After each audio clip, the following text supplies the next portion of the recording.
What's up, everybody, and welcome in to Fast Break. I'm Jonathan Hood, recording this at 11 a.m. Central Time on Friday morning, the day after the NBA draft. And here we go. We know the Golden State Warriors are the champs. We know that we just had the draft, and now we're going to be on the precipice of free agency very, very soon. Fast Break is brought to you by Neighborhood Housing Services of Chicago. You know, spring isn't just baseball season. It's also home buying season, and Neighborhood Housing Services of Chicago is ready to get you out of that little tiny apartment and into your own home. NHS is your go-to resource throughout the entire home buying process. Free comprehensive home buyer education, check. Free one-on-one consultation, check. An experienced lending team ready to help you pick the right mortgage, check. Go to my friends at Neighborhood Housing Services of Chicago, nhschicago.org today. Again, ready to get into that crib, a crib of your dreams, nhschicago.org for Neighborhood Housing Services of Chicago. So glad that you're with us for a fast break. We're going to hear from our guy, Tyler Aki, from our station here at ESPN 1000, a college basketball guru. He's got his own podcast as well, which we'll talk about in just a moment right here on Fast Break. Well, it's a special podcast to saying what's up to you guys listening on the Cap and J Hood morning show feed as well. I feel really good about the direction of Chicago Bulls basketball, and here's why. No matter what the Bulls are going to do in the draft, the Bulls already have a team that can get to the playoffs. Now, ultimately, for any team that's playoff worthy, you want to win that Larry O'Brien trophy. You want to be where Golden State was this past season. I totally understand that. But I look at the Bulls from a roster standpoint. Players under contract: Lonzo Ball, Alex Caruso, Ayo Dosunmu. Right now, Kobe White, DeMar DeRozan, Javonte Green, Patrick Williams, Vucevic. You take a look at those players, along with Zach LaVine, who I expect to re-sign with the Bulls with a brand new contract. And I think that this Bulls team, as is, good enough to, again, get to the postseason. I want to put this in perspective before we talk about Dalen Terry, the newest member of the Chicago Bulls.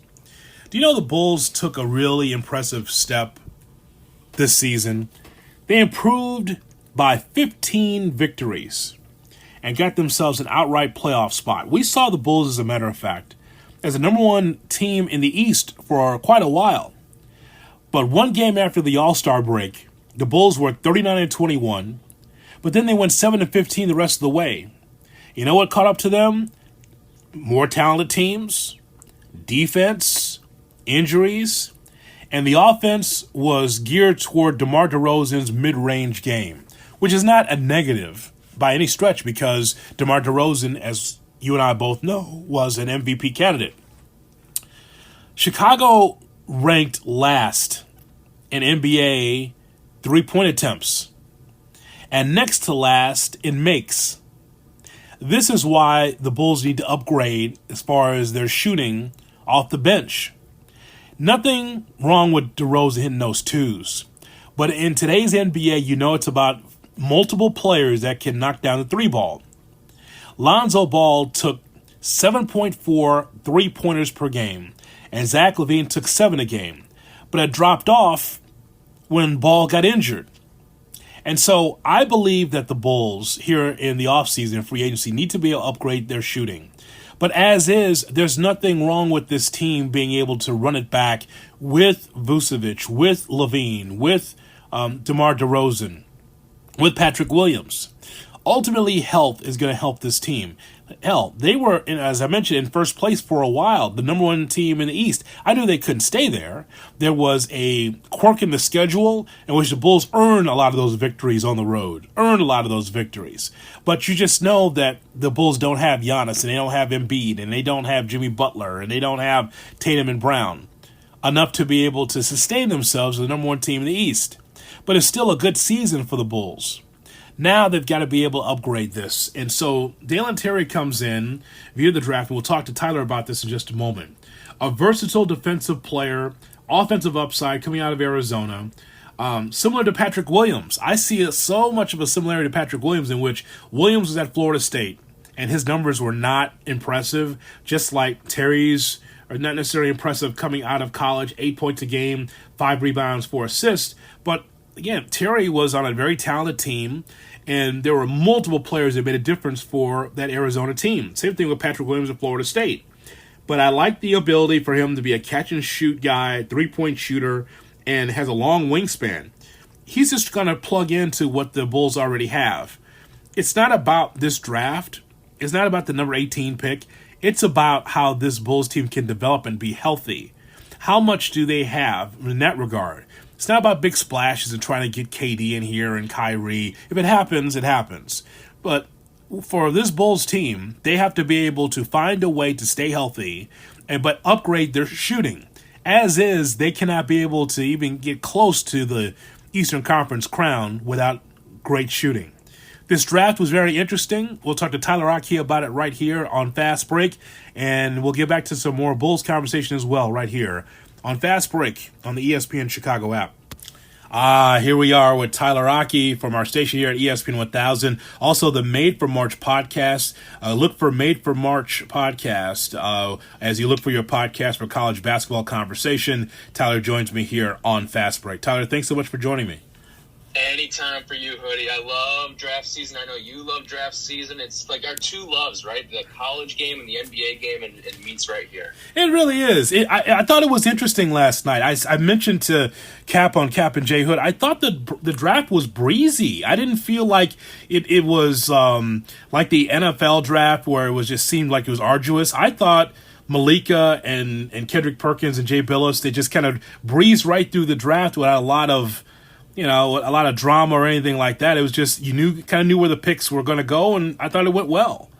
I'm with you. I thought the same thing last night. I was like, this is not just breathing, but it's going quickly, too. Like, and that's what happens when you have 5 minutes for a first round as opposed to the 10 minutes that the NFL has. But I look at it as it was not a ton of surprises in terms of lots of big trades. You didn't really see any big names get moved last night or anything of impact. But you saw some picks get shuffled around, and there were certainly some interesting things there. But people that were wanting a Rudy Gobert to get moved or something of that nature, we didn't really see a lot of that last night. I was totally fine with that. So I want to talk to you through your college basketball lens, more so than even the NBA. So I'll ask you, just based on what you remember, what stood out most about Banchero? Because at first, maybe the third or fourth pick in the draft, he ends up being number one to Orlando. Yeah, I really liked Paolo's game in college. I thought he's one of the best scorers that the college game saw last year. And one thing to me that I was surprised Orlando went with him at one as opposed to Jabari Smith. I think Smith is more of a two-way guy. Banchero's biggest knock on him was he didn't play a lot of defense in college. And I think Jabari's a guy who we didn't see the best of him at Auburn. And it's part of the reason was because of his position. He's a power forward, but he's one of those modern-day point forward. But Banchero can score like anyone in the NBA. He's going to be able to walk in, and he'll be a bucket with the Orlando Magic. And I mean, Hoodie, we saw our old friend last night, right? Mm-hmm. I mean, if only one person can ruin the moment of an 18-year-old kid and his big day. And what do you know? Out of nowhere, here comes Coach K in to steal the show for the number one overall pick. I was trying to figure out whether or not I've seen K stick his beak in there during the draft, and I can't remember. I'm trying to remember. Like, I can understand if it's something that happens on a regular basis. Like, I can see that from Calipari. He likes to stick his beak in there if it's him. Right. But I don't remember Coach K just taking over the draft. Like, someone has a special message for you. And the mom's like, what's going on? And it is K sticking his beak in there because, and I'm just going to tell you, he's going to be everywhere. He's going to be in bake sales. He's going to be at farmers markets, just sticking his beak in there with a video package. He'll be at practice, too. He'll be at practice. He may even have a seat on the bench, too. Oh, my God. Listen, if you're gonna spoil an 18-year-old's biggest day of their life, at least do it like Bruce Pearl did, right? Yes. Highway ditch, flip cam phone, your burner phone that you may have been using for some pre-NIL deals and stuff like that, and just screen character counts 1,000 times. I love that. So, and Chet Holmgren goes to Oklahoma City Thunder. That was not a surprise at 2 from Gonzaga. I know many are looking at his size, but again, if you are weary like you and I watching, West Coast basketball and watching the Gonzaga team go, we know that Holmgren has the muscle and can be able to get inside. I'm just wondering whether or not you feel that Chet will be able to bulk up. If he does bulk up, will his skills diminish? I don't think they will. I think it'll only help his game because, listen, he's a guy who, despite his frame, he likes to play physical. He embraces that sort of play. Now, his size maybe prevents him from being as effective as he would like to be, especially once he gets to the NBA game as well. But he's a guy who embraces contact, and I think you're going to see him. He is a guy who spearheads a lot of transition opportunities. I think when you look at guys in this draft who are the best transition guys, and in the NBA, which is a largely transition game nowadays, and the ability to shoot transition threes, Chet Holmgren can do it as good as anybody in this draft, and probably once he fills out a little bit, as good as anyone in the NBA, because he's got the ability to handle the basketball, he's got the ability to shoot a transition three, and he can put his head down and go to the rim and dunk over someone too. And that wasn't just against the Santa Claras and the Pepperdines. No, I mean, Gonzaga these days plays a Power 5 schedule. They play schedules that are just as good as Duke and Kansas and all those blue bloods that you traditionally see. So I think that Chet's I really think all three of these top guys are gonna be good NBA players. But Chet, if there's one guy that people have question marks, it is with Chet, and it's gonna be, can he hang down low? But at the end of the day, he's got a really good stroke from deep as well. So I think he's going to be a guy that sticks around no matter what. Can I tell you something, Tyler? Players like Banchero and Holmgren and Jabari Smith, who I'm going to ask you about now, they would be well suited to be able to utilize their wingspan and utilize the ability to get it done defensively first. I think that sticks. I think that would stand out to a lot of coaches. Like Jabari Smith is a guy that I remember at Auburn that can shoot anywhere on the floor. Really good perimeter shooter. 6-7 rebound a game guy. I'm sure that could be even greater on the NBA level, given the opportunity. Yeah. But I would hope that these guys that we're talking about with size can be able to look at even defense first to wow the coaches, so that would increase their chance to get more time on the floor. And that's why Paolo going at 1 puzzled me, because when you look at these three guys that went 1, 2, 3, those were, Paolo's the worst defender of the three. And it's not even close. Jabari fully committed on the defensive end. Chet fully committed on the defensive end. Paolo, you saw slack off a little bit on the defensive end. Not enough floor slaps out of Paolo. Yeah, exactly. And if you're Orlando and Oklahoma City both are clean slates. It's an empty. When you look at that team, they're just trying to figure out who they are. They're hoping to be able to stockpile pieces, and hopefully for the first 2 picks in particular, that can work out for them.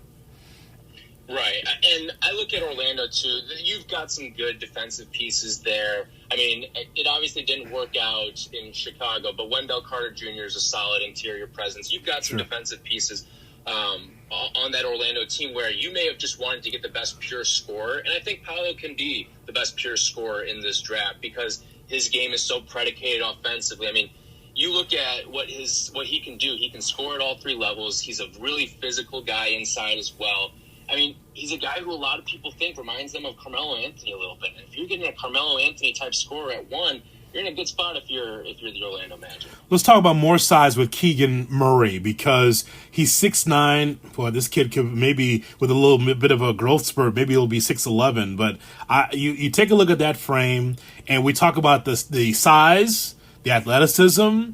I thought that from one season to the other, I saw a guy that really improved in Keegan Murray. I wonder how much of a growth spurt will he have offensively going into the NBA.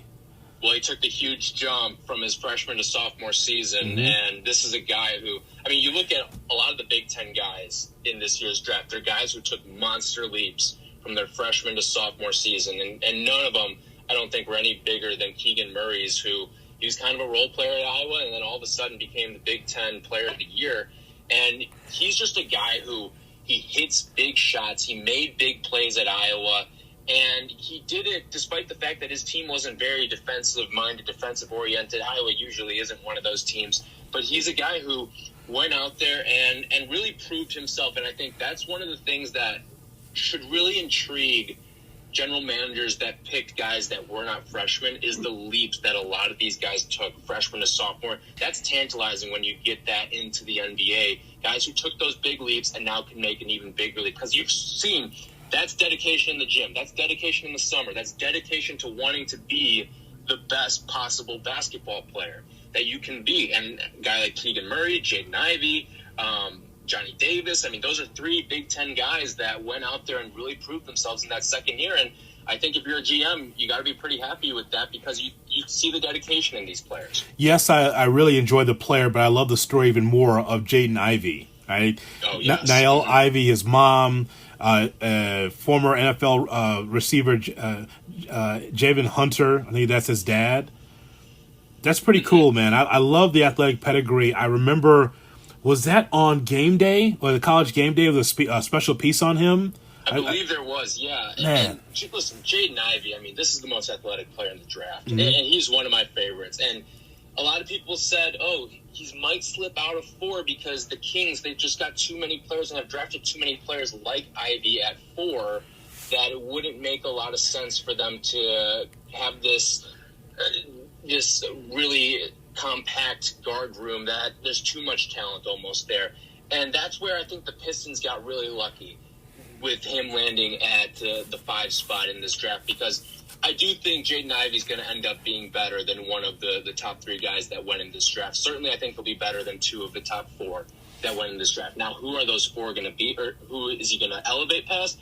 I'm not quite sure, but this is a guy who, I mean, you think about where's basketball right now, right? And we saw Kevin Durant tweet it last night. It's a wings league, right? Yeah. If Jaden Ivey was a wing, I think he would have been the number 1 overall pick. But since he's a guard and there isn't as much emphasis on guards as there is on wings in this era of basketball, that's why he kind of dropped to 5. And, not to say he's Michael Jordan, but that was the reason why Michael Jordan dropped to 3, right? It was a center's game, and Jordan dropped to 3. And right now it's a wings game. And that's why I think Ivey dropped to 5. You had 4 wings go ahead of him. I mean, Chet's kind of a center, but he can play the wing if you need him to play the wing. You had 4 guys that had that style of game. I think another interesting thing from this draft, I look at the 2 teams that I think got the absolute luckiest with how some of the board fell. It's the Rockets and the Pistons, and those were the teams that drafted 1 and 2 last year.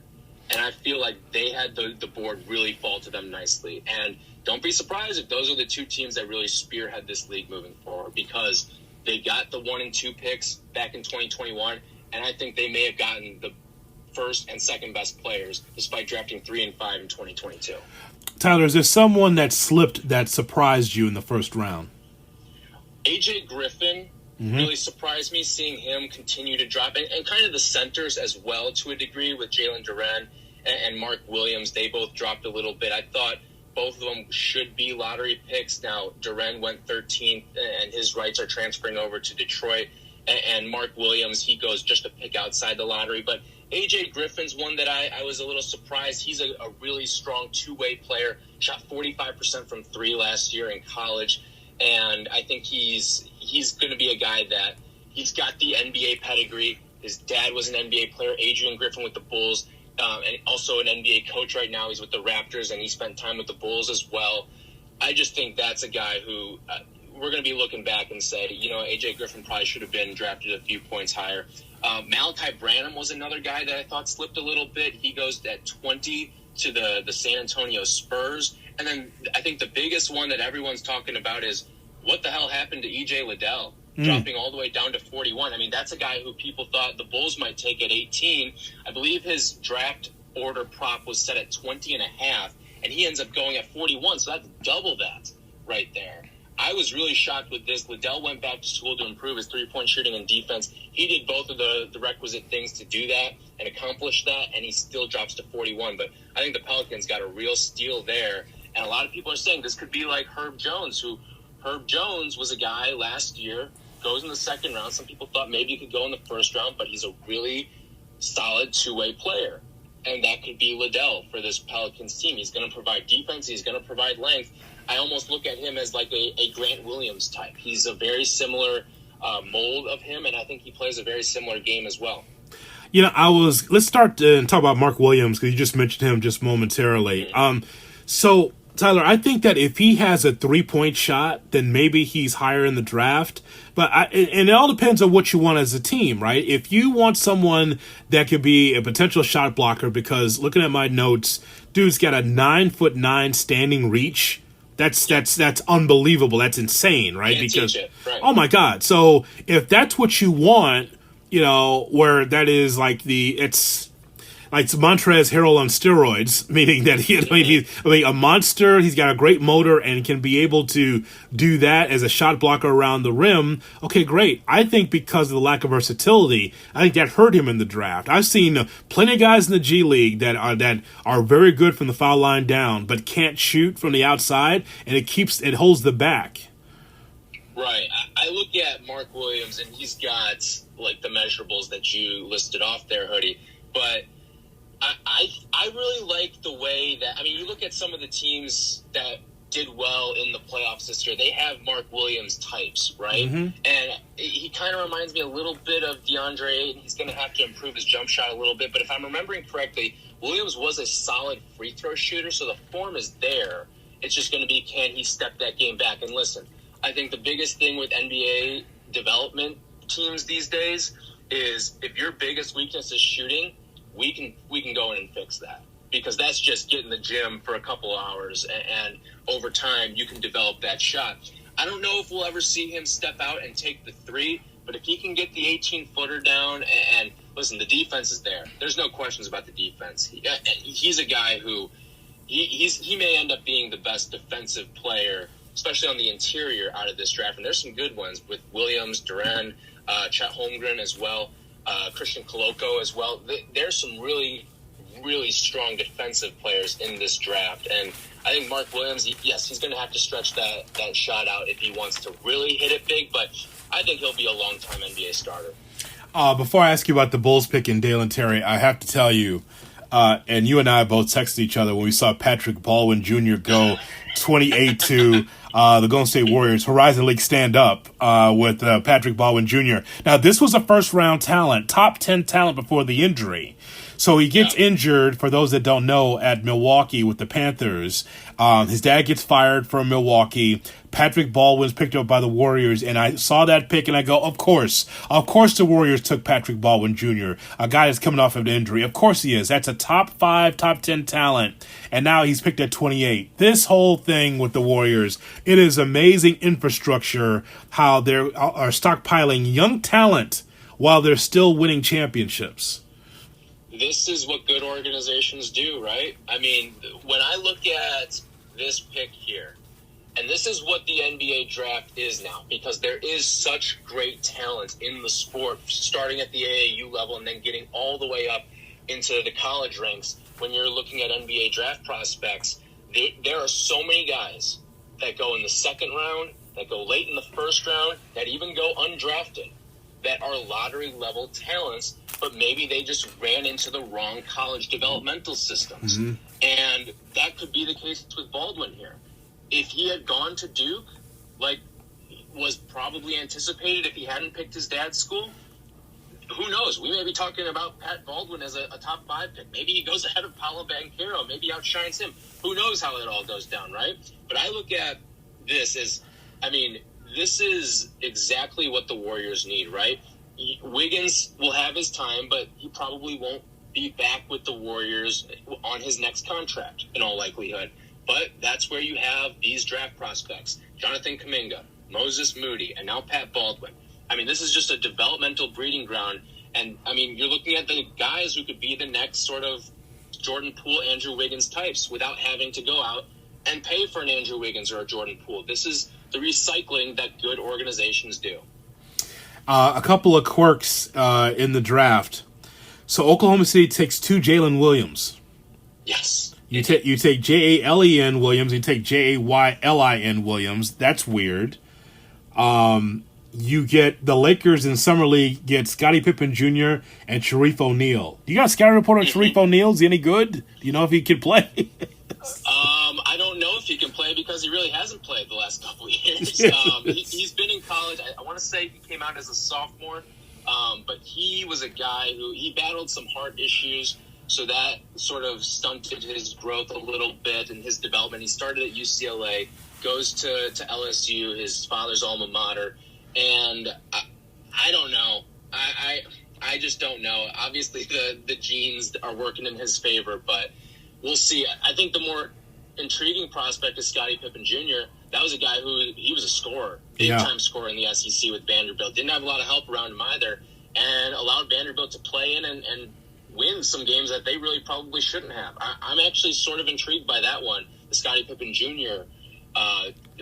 Addition there by the Lakers. And I'm not saying he's going to go out and set the world on fire, but there may be a role for him. There may be, and it may not be with the Lakers, but some team is going to maybe find a Scottie Pippen Jr. down the road and have some success. Fairweather Heat fans probably were very excited that they thought they were drafting Nikola Jokovic. Yep. That was another interesting one. The international prospects are always funny to me because that's when people really learn about them, right? Is at the NBA draft, and then boom, there's the quick hitting package after Adam Silver announces their name. I don't know a ton about Jovic, but I do think that with a team like the Heat, isn't that where they do a great job of developing these sort of players, right? Yeah. And when you're drafting 27th, you're just playing scratch-offs at that point. And who knows, maybe with some of these international guys, you find a diamond in the rough every once in a while. I love that. His name, by the way, is Nikolajovic. Not the Joker, but yes, that's right. And lastly, Evan Mobley's brother was drafted by the Cavs. I mean, don't know why you do that, but that happened. You got to keep your stars happy, right? I guess.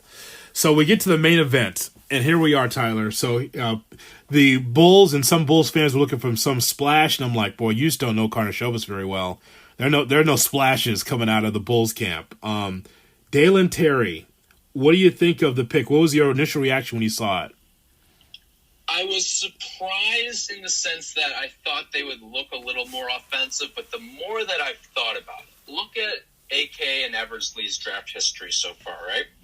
It is Patrick Williams and it is Ayo Dosunmu. And then there's Marcus Simonovic in there as well, but we haven't really seen much of him. It's all been defensive-based, right? I mean, I think he sees the way the league is sort of acting cyclical again, where defense is important. And getting some of these guys that have positional flexibility is important. He's going after guys who have untapped potential ceilings, but also have pretty safe floors as well. And I think that's what you find when you go after defensive players like Terry is.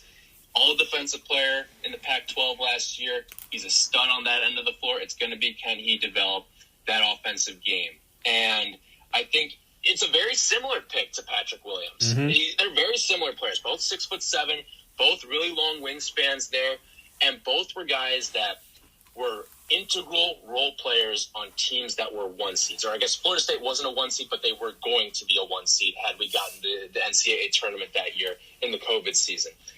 I look at what Terry can do defensively is going to keep him in the league for a long time. He reminds me a lot of Trevor Ariza.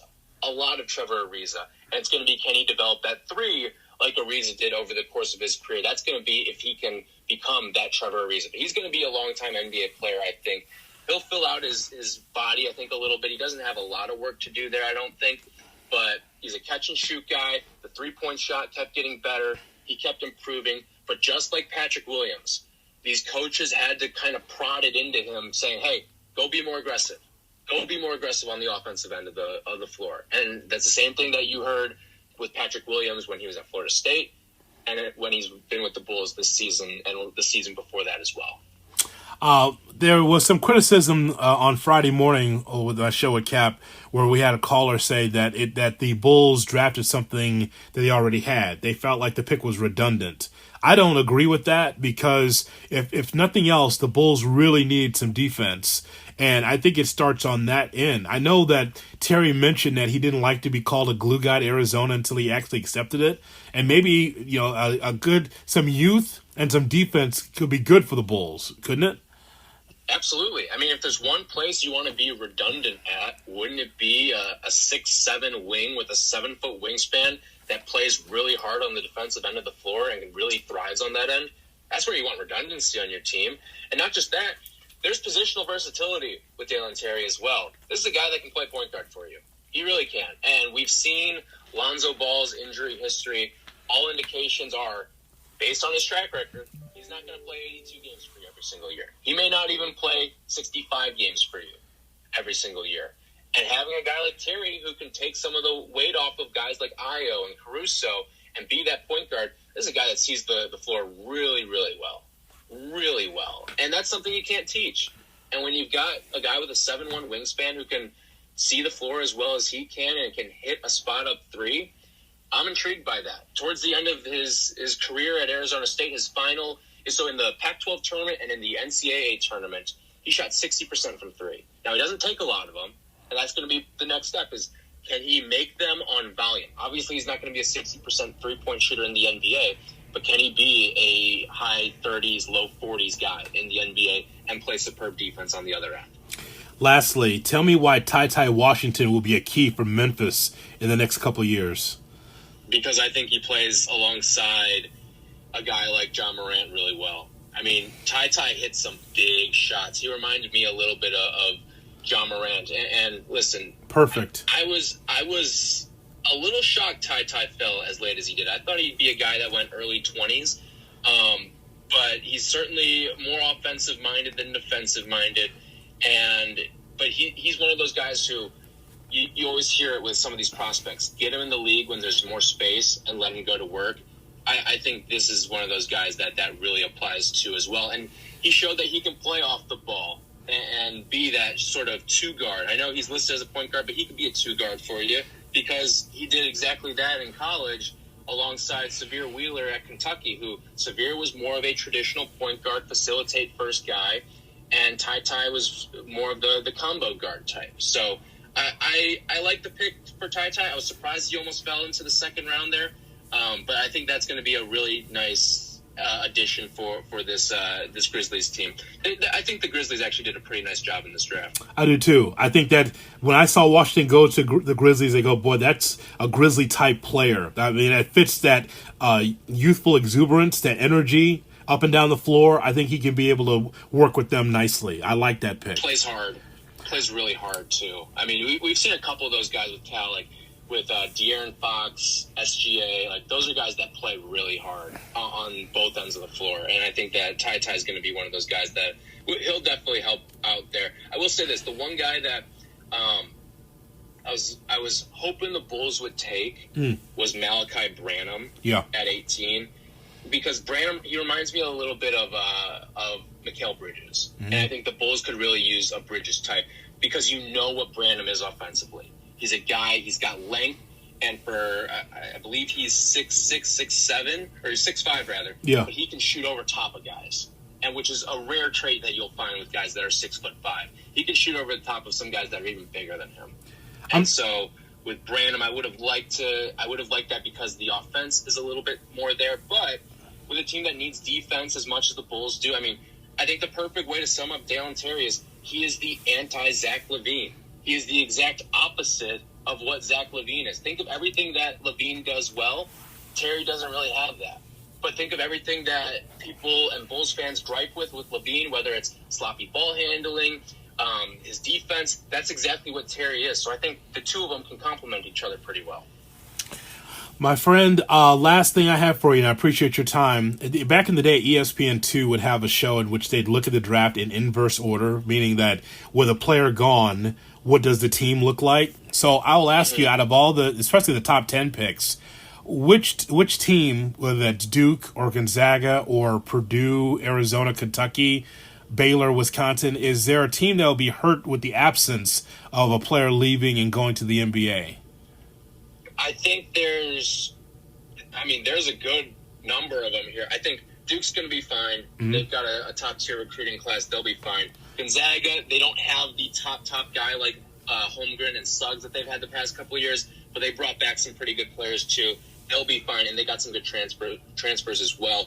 I think Auburn, Iowa, Purdue, and Wisconsin. and even Baylor to a degree, will be severely hurt by this. But if there's one team that I think will be hurt more than others, I'll probably go Iowa. Losing the Big Ten Player of the Year and Keegan Murray, I mean, he's got a twin brother, Chris, that's on that team. Chris is going to need to make that same sort of Keegan Murray level leap. And a lot of people thought Iowa wouldn't be a tournament team last year, but Keegan Murray's emergence is what really helped them become that 5 seed in the NCAA tournament. So I think Iowa's going to be severely hurt by that just because they're going to be losing a lot of scoring. And then Johnny Davis leaving Wisconsin. Johnny Davis was fantastic, absolutely fantastic last season. And he was everything for that team. When he wasn't going, that team was dead, absolutely dead. And without Johnny Davis, that could really hurt the future of the Badgers. And I think Baylor can get away with losing Sohan because Scott Drew's such a great coach. I think Purdue can get away with losing Ivy because they're bringing a lot back. And I think Painter's a solid coach there.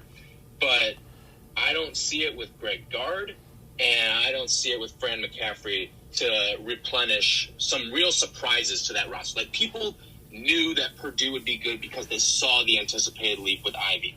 People knew Baylor would be good because they had just won a championship. People were counting out Wisconsin and Iowa, and when you're taking teams that didn't have great supporting casts and you're taking away a top 10 pick from those teams, I would say Wisconsin and Iowa are going to be the ones that are hurt the most. Your buddy Jackson Thomas, Buddy Boeheim, signed a 2-way deal with the Detroit Pistons. He's in the mix. Yes, he did. Well, you know why, right? Because Troy Weaver's in that front office, and he was on Boeheim's staff for the longest time. I mean, a lot of people think that KD would have went to Syracuse if Troy Weaver was still on the staff. And I think that, I mean, Troy and Jim have a really, really strong relationship. I think Troy was an instrumental part of why Isaiah Stewart also got drafted there, because Isaiah Stewart's a local kid to the Syracuse area, Rochester. Mm-hmm. And, yeah, I mean, listen, I don't know what Buddy's going to be in the NBA, but I think the Pistons did a really good job of addressing some needs with getting Ivy and getting Jalen Duran. And listen, Buddy's just got to go out there and shoot threes. If he can shoot threes at a 43% clip, he'll hang in the league for a little bit. I don't know how long it'll be, but the league's always looking for guys that can shoot at that level. Well, again, Made for March is the podcast. You can find Tyler, and of course, you can find him at, on ESPN 1000. And I'm glad that you spent this time with me. This was a party for us last night, watching the draft. The guys that we've spent so much time watching in the college basketball season, now we see them making the big time. And now, you know what? I'm actually looking forward to the college basketball season now because of what you just laid out. What does it look like with Gonzaga without Holmgren? What does it look like for Auburn? Can it get back and win the tough games without Jabari Smith? I'm looking forward to seeing what that looks like now. So, yeah, I mean, the preseason tournaments are where you really start to see some of these budding stars grow. Like, that's where you saw the emergence of a Jabari Smith. I don't think people went into the draft thinking, oh, Jabari Smith could be the number 1 overall pick, but you see him go out at Atlantis and ball out the way that he did there. That's where you start to see the picks emerge. And, hey, it's right around the corner. Only, like 4 or 5 months away, I want to say now? Yeah. I cannot wait, man. I really can't. So, hey, thanks for coming on the show on Fast Break, and looking forward to the season. Absolutely. Thanks so much, Hody. Appreciate it. No, thank you. And thank you, Santa Clara's Jalen Williams. Boy, if anyone looked like Santa Clara, it was just Jalen Williams. All right. Good to hear from Tyler Aki. Great on college basketball and everything else at ESPN 1000. Just one stat as I let you go. The Bulls were one of 3 teams, Milwaukee and Phoenix were the others, that ranked in the top 10 in field goal percentage in the paint, 58%. That was 9th. Mid-range field goal percentage was 4th, and three-point percentage, which was 4th as well. So, interesting stats there regarding the Bulls last year. What can we expect this upcoming season for the Chicago Bulls? Don't forget to keep it locked on Instagram at IGJHood, tweet JHood as well. Chris Bleck and I will be back with another podcast talking about the NBA free agency in very short order. But thanks for listening to our draft coverage here on ESPN 1000, and we will do it again soon. Thanks for listening to Fast Break, brought to you by Neighborhood Housing Services of Chicago.